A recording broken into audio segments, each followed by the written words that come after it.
ला ला ला ला ला ला ला रे ला ला ला ला ला ला रे ला ला ला ला ला ला पम पररररम पम पररररम। क्या पता हम में है कहानी या कहानी में हम। पम पररररम पम पररररम। हेलो दोस्तों, आज हम एक कहानी सुनने जा रहे हैं। यह लोक कथा है और इसका नाम है घोड़े का अंडा।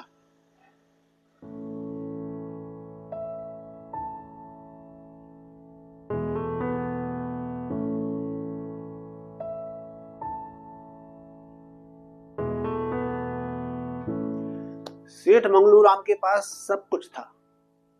उसकी शानो शौकत में कोई कमी नहीं थी। बस कमी थी तो एक घोड़े की कमी थी। वो घोड़ा खरीदना चाहते थे, इसलिए जो भी उनसे मिलने आता वो उससे घोड़े की बात चलाते। एक दिन एक आदमी आया, वो उससे भी घोड़े की बात करने लगे। तो उस आदमी ने कहा कि घोड़ा खरीद के क्या करोगे? घोड़े का अंडा खरीद लो, सस्ता पड़ेगा और निकलेगा तो उसमें से भी घोड़ा ही। सेठ मंगलू राम को ये बात जच गई। वो पूछते, भाई कहां मिलेगा घोड़े का अंडा? तो वो आदमी कहता है, अरे पड़ोस के गांव में मेला लगा हुआ है, वहां मिल जाएगा, किसी भी दुकान पे जाके ले लेना। सेठ पड़ोस के गांव में पहुंचते हैं और वहां सब्जियों की दुकान पर पहुंच जाते हैं। वहां उन्हें कई तरह की सब्जियां दिखती हैं। तो वो अंगूर की तरफ इशारा करके पूछते हैं, भाई ये घोड़े का अंडा है क्या? तो सब्जी वाला कहता है, अरे घोड़े का अंडा है क्या? कोई है, अंगूर है, आगे बढ़ो। सेठ थोड़ा आगे चलते, फिर उनको संतरे दिखते, तो संतरे की तरफ इशारा करके पूछते, भाई ये घोड़े के अंडे हैं क्या? संतरे वाला कहता है, अरे घोड़े का अंडा ऐसा होता है क्या? संतरे हैं ये, आगे बढ़ो। सेठ आगे चल देते। ऐसे वो अलग अलग दुकानों पर जाके पूछते, कभी खरबूजा कभी तरबूज। ये बात एक दुकानदार देख रहा था। वो उन्हें अपने पास बुलाता है और एक बड़ा सा कद्दू दिखा के कहता है, अरे आप कहां घूम रहे हैं? यहां है घोड़े का अंडा। तो घोड़े का अंडा कोई इतना सा होता है कि घोड़ा बड़ा जानवर है, देखो उसका अंडा बड़ा होता है, ये है देखो घोड़े का अंडा। सेठ को लगता है बात तो सही है, तो सेठ उससे वो कद्दू ले लेते हैं और वो सेठ को 20,000 रुपए वो कद्दू भेज देता है। अब आप सोच रहे होंगे, कद्दू 20,000 रुपए में बिक सकता है क्या? मगर ऐसे बिक सकता है। तो खैर, सेठ वो कद्दू लेके वहां से चल पड़ते हैं। दुकानदार उनको एक हिदायत देता है कि देखो ये घोड़े का अंडा बिल्कुल तैयार है, कहीं भी रास्ते में रुकना नहीं, कहीं इसको जमीन पर उतारना नहीं, कभी भी ये फट सकता है और इसमें से बच्चा निकल सकता है, बिल्कुल तैयार है अंडा, तो सीधे घर जाके इसको देखना। सेठ को ये बात समझ आ जाती है। सेठ उसको लेके चल पड़ते हैं। अब होता क्या है, सेठ सुबह का निकला हुआ था घर से, थोड़ा थक जाता है। रास्ते में वो सुस्ताने के लिए एक पेड़ के नीचे चबूतरे पर बैठ जाता है। बैठते ही उसकी आंख लग जाती है, कद्दू पास में रख लेता है। इस बीच एक लोमड़ी अब भूखी थी, वो भोजन की तलाश में इधर आ पहुंचती है और इस कद्दू में मुंह मार देती है। कद्दू लुढ़क जाता है, लुढ़क के नीचे फट जाता है, गिर के टूट जाता है, फट जाता है। इस हड़बड़ी में और इस उठापटक में सेठ की नींद खुल जाती है।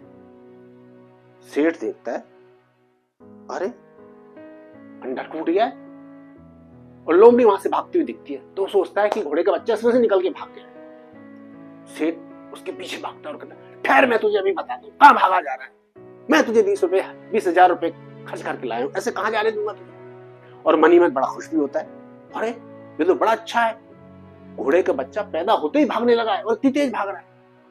लोमड़ी बहुत तेज भागती है और धीरे धीरे सेठ से फासला बना लेती है। सेठ पीछे रह जाता है, लेकिन सेठ अपने घोड़े को छोड़ता नहीं, वो उसे दौड़ता रहता है उसके पीछे ढूंढने के लिए। इस सब में होता क्या है कि शाम घिरने लगती है, रात होने लगती है और मौसम बदलने लगता है। धीरे धीरे आसमान में घटाएं छाने लगती हैं, बारिश आने लगती है, बिजली चमकने लगती है। वो अपने घोड़े को ढूंढते ढूंढते एक गांव के आसपास आ निकलता है। तेज बारिश हो रही है। बारिश से बचने के लिए जंगल से एक शेर भागकर इस गांव के आसपास आ पहुंचता है और एक बुढ़िया के घर के पास चिपक के बैठ जाता है बारिश से बचने के लिए। बारिश में इस बुढ़िया का घर टपक रहा है। बुढ़िया अंदर ही अंदर कभी बर्तन इधर उधर कर रही है, कभी सामान इधर उधर कर रही है और हर बार ये कहती जा रही है, शेर को डरना है जैसे टपका को डर है, शेर को डरना है जैसे टपका को डर है।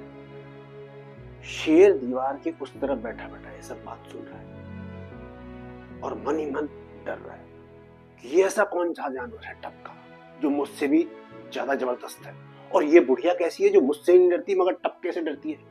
टपका तो कोई बहुत जबरदस्त जानवर है। बुढ़िया अपना संदूक खिसकाती है, उसकी तेज आवाज आती है। शेर इस बार डर जाता है और सोचता है हो ना हो यही टपका हो। उधर वो किसान अपना घोड़ा ढूंढता ढूंढता इस बुढ़िया की झोंपड़ी के आसपास आ जाता है। उधर वो सेठ भी अपने घोड़े को ढूंढता हुआ यहां आ निकलता है और इस बुढ़िया की झोंपड़ी के पास पहुंच जाता है। वो देखता है कि बुढ़िया की झोंपड़ी की दीवार से सटी हुई कोई पूंछ दिखाई दे रही है। उसको लगता है कि हो ना हो मेरा घोड़ा यहाँ के बैठ गया। वो जाता है और जाके शेर की कान पकड़ लेता है और कहता है, अबे तू यहाँ आके बैठा है, ठहर तेरे को मैं बताता हूँ, और उसके ऊपर बैठ जाता है, सवार हो जाता है। शेर सोचता है कि टपका आ गया, टपका ने उसको दबोच लिया। शेर वहां से अपनी जान बचा के भागता है। अब सेठ शेर के ऊपर बैठा हुआ है और शेर दौड़े जा रहा है। शेर सोच रहा है आज तो उसको टपके ने दबोच लिया है। इस सब में होता यह है कि पूरी रात बीत जाती है और थोड़ा थोड़ा सुबह का जुटपुटा होने लगता है, थोड़ा थोड़ा रोशनी होने लगती है। लोग अपने अपने घरों से निकलते हैं, कोई हल लेके निकल रहा है, कोई अपने जानवरों को लेके निकल रहा है। वो देख रहे हैं अरे एक आदमी शेर के ऊपर बैठा हुआ जा रहा है। रोशनी में वो खुद भी देखता है कि वो शेर के ऊपर बैठा हुआ है। ये देखकर सेठ डर जाता है। अब दोनों डरे हुए हैं। सेठ इस बात से डरा हुआ है कि वो शेर के ऊपर बैठा हुआ है और शेर इस बात से डरा हुआ है कि टपका उसके ऊपर सवारी कर रहा है। शेर दौड़े जा रहा है, दौड़े जा रहा है। इस बीच शेर एक बरगद के नीचे से निकलता है। डरा हुआ सेठ बरगद की लटकी हुई जड़ों से लटक जाता है और शेर उसके नीचे से भाग के अपनी जान बचाता है। जो लोग उसको देख रहे थे वो उसे आके उतारते और उसकी बड़ी प्रशंसा करते हैं। अरे ये कैसा शूरवीर आदमी है जो शेर की सवारी करता है। ये बात राजा तक पहुंच जाती है। अगले दिन राजा उसे अपने दरबार में बुलाता है और पूछता है, भाई हमने सुना है आप शेर की सवारी करते हो, बड़े शूरवीर हो। सेठ बड़ा घबराया हुआ रहता है, हाँ करे ना करे, झूठ बोले तो कहीं ऐसा ना होगी राजा सर कलम कर दे। तो कहता है, हाँ महाराज शेर की सवारी तो की थी मैंने। राजा कहता है, हमें तुम्हारे जैसे ही बहादुर व्यक्ति की जरूरत है। अरे पड़ोसी जो राजा है उसने हमारे ऊपर आक्रमण कर दिया है। तुम आज से हमारी सेना का नेतृत्व करो, हमारी सेना के साथ तुम लड़ो। और उसको एक घोड़ा दिलवा देता है। और उसने तो कभी घोड़ा देखा नहीं था। अब वो घोड़े पे बैठ जाता है। घोड़ा उसके बैठते ही भाग लेता है और वो लटका हुआ है घोड़े पे और गिरने की हालत में है। टांग ऊपर लटकी हुई है, सिर नीचे है और घोड़े की अयाल पकड़े हुए लटका हुआ है घोड़े पर। घोड़े दौड़ा दे रहे हैं, घोड़ा दौड़े जा रहा है।